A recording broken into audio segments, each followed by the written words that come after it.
This is Forbidden Speech, the raw truth, with your host, Christina Rivera. In this savvy broadcasting series, we delve into hot topics affecting us all. With cancel culture and big tech censoring any opposing ideas and thoughts outside of mainstream ideology, it has become more important than ever that we tell the raw truth about everything from U.S. world politics, COVID, Christianity, and everything in between. We invite all points of view to come and share their perspective honestly and respectfully. Hi, Ira Shapiro. Welcome to Savvy Broadcasting, Forbidden Speech, The Raw Truth. We're so grateful to have you here today. You're going to talk about your best-selling book, The Betrayal, How Mitch McConnell and the Senate Republicans Have Abandoned America and the country. So what can we do about that? You're going to share your expertise in studying the Senate for many, many, many, many moons. And, a lot of Americans don't realize that the Senate and the Congress are there to serve us. They're supposed to be servants. And they've kind of forgotten that. And I see a lot of people treating the Senate and the congressmen like kind of celebrities. And we want to get it on equal footing where we get the people saying, hey, who do we get up there to represent us and are, looking out for our best interests? Tell us, what even prompted you to write your book, though? I'm curious. Christina, thanks for having me with you. I confess to getting hooked on the Senate early. Huh. I'm old enough to have gone through the last constitutional crisis, Vietnam morphing into Watergate. I was in college and law school at that time. The Senate was a beacon of hope for a lot of people.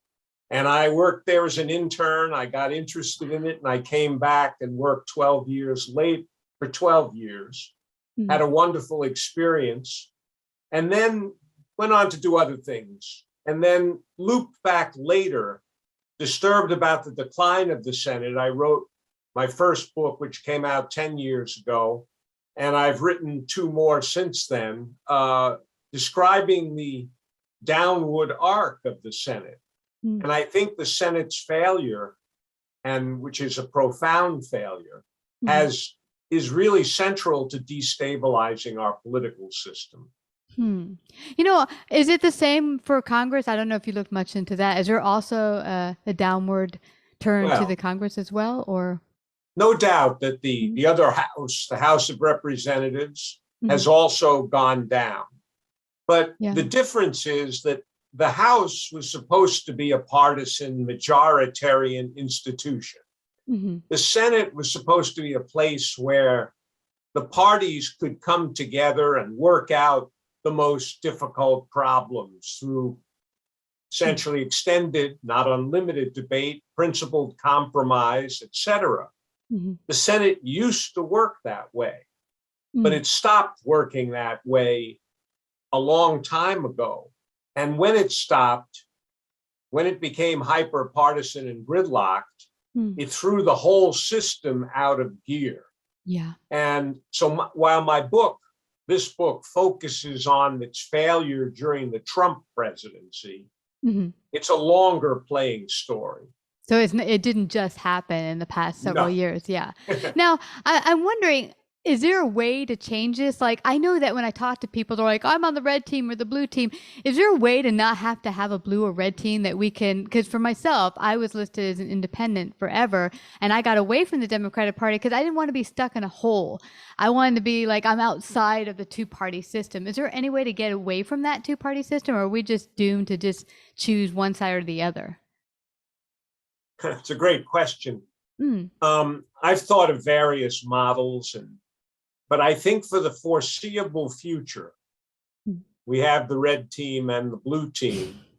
And although I've floated different ideas about moderate Republicans being more constructive, I think the problem is basically that at this point, they have to elect Democratic senators and defeat Republican senators. Yeah, I've never liked the idea of the Republican Democrat two teams because when I talk to people, they treat it like it's like a football team. This is my football team. This is my team, and I'm like, I wish we stopped looking at the Senate and the Congress as team members that we're like sitting there on a Sunday cheering for, instead of thinking, who can I choose that's actually representing my values, and if they're not, kick them out of office. And when I talk to people, they're like, yeah, that's cool, but if I vote for this like independent, they'll just never get in. So I'm just going to vote for, someone I'll just deal with or settle with. And so we've become a nation of just settling for and be like, it's the best we can get. Well, I think that's true, but I think it's actually worse. Oh man. I think the parties, the reason the first Senate I wrote about, the last great Senate, the 60s and the 70s, worked because the parties weren't that far apart. And there was more possibility for making agreements across party lines. Over time, the parties polarized and they got really far apart. So they're separated geographically, they're separated racially, they're separated ideologically. There isn't much that can be done about that in the short term. But that's what made it important for senators to function like real senators, focused on the national interest and not just their party. But they've stopped doing that.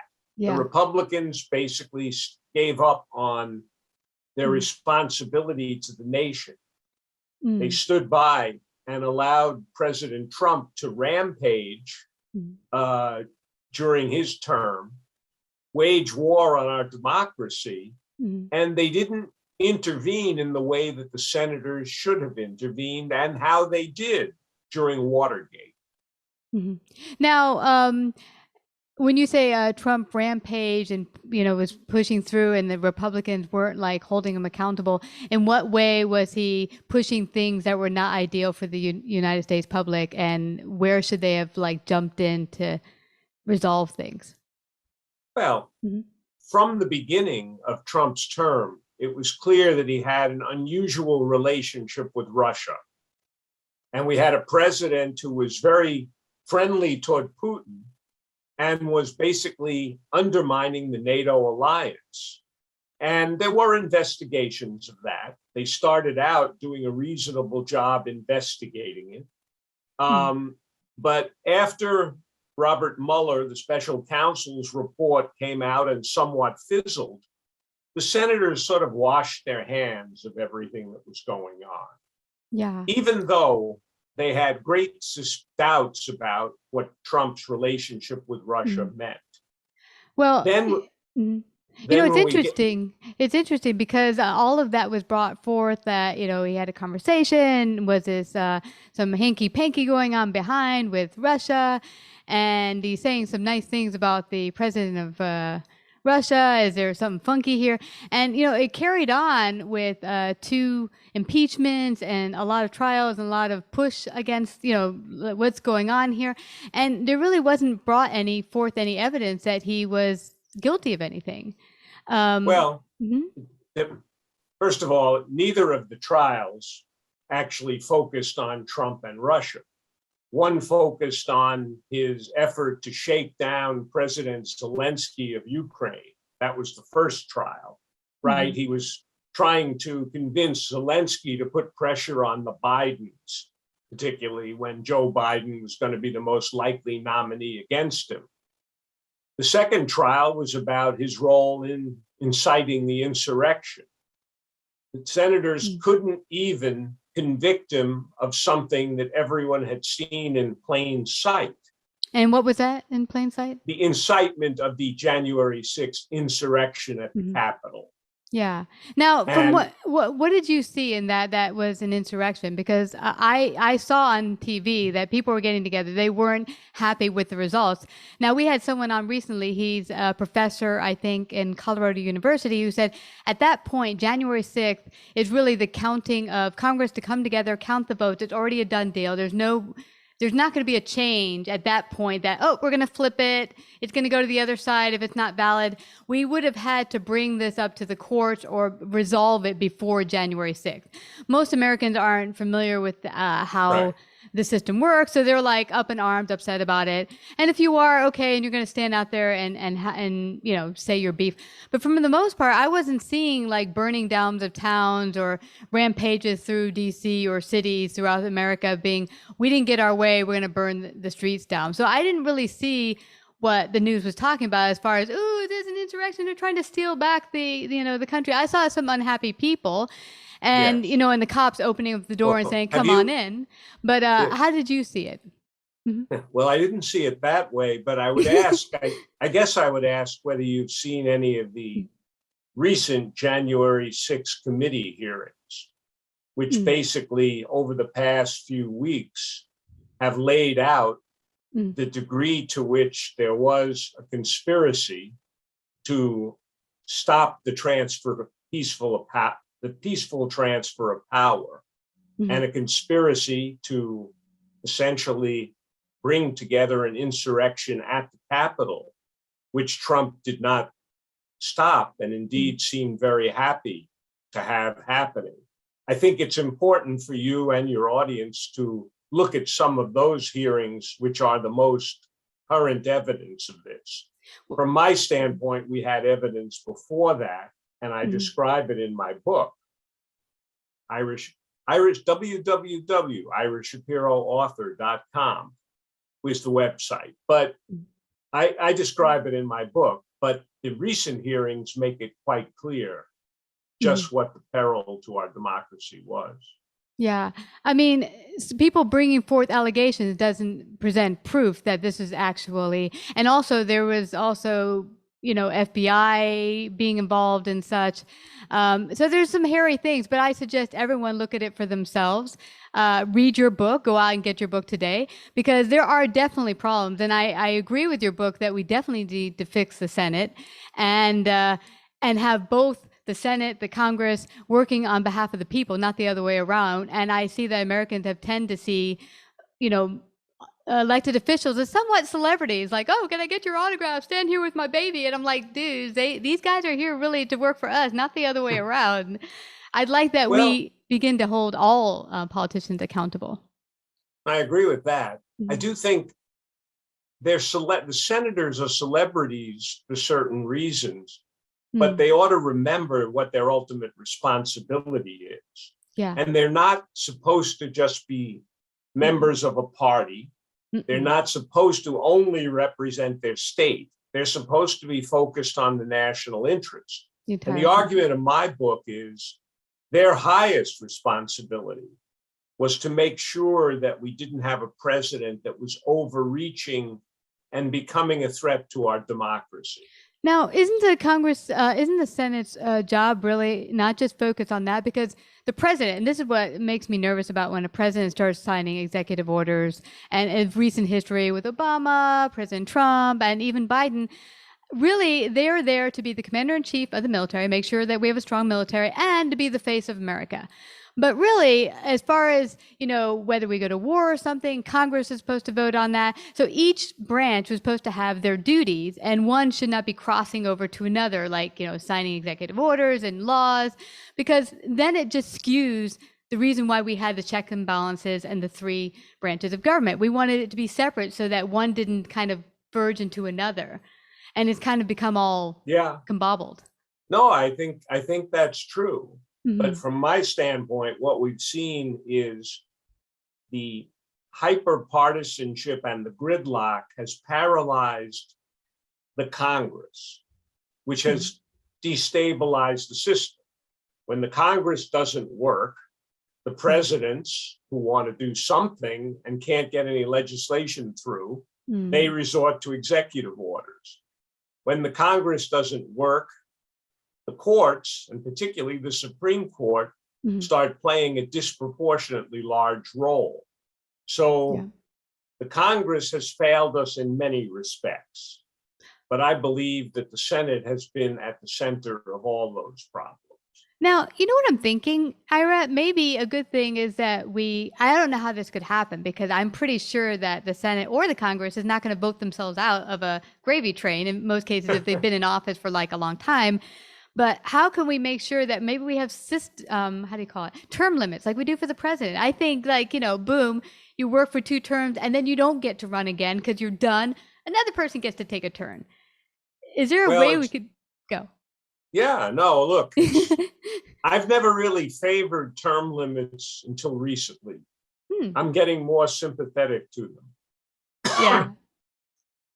Have you thought about running yourself by chance? Because you studied so much our system of government. I ran myself 20 years ago for Congress in a great race in Maryland, but I didn't win.